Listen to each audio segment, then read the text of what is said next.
Before we proceed, please note that this video is made by AI, but all the content is manually researched by our team, and it's not AI generated. Here in this video, we will share the details for The Sims 4 error code 107, 77dd1fbb, 8a65f698. The error reads, "The game failed to load. It is recommended that you relaunch the game." From the user's complaints, we have found that this error mainly comes when players try to load the game from the main page. We also have found that this error is very common when players try to play their saved files.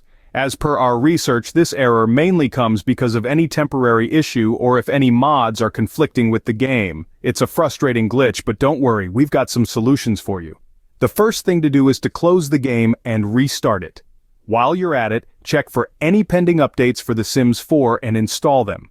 Updates often include patches and fixes for these kinds of bugs, so it's always a good idea to keep your game version up to date. Now, if you're using any mods or custom content, this could be the root of the problem.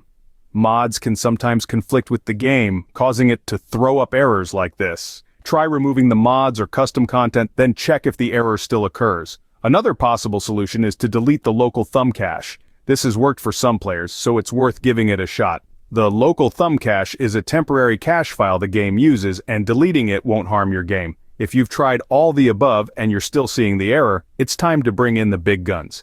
Send your saved game file to EA. They can dig deeper into the issue and provide further assistance. So to recap, when faced with the error code 107, 77dd1fbb, 8a65f698 in Sims 4, try restarting the game and checking for updates first. If that doesn't work, remove any mods or custom content. Still no luck? Delete the local thumb cache. And as a last resort, send your saved game file to EA. If you like this information, don't forget to subscribe. It will be a great support. And for more tech updates, visit queries.com.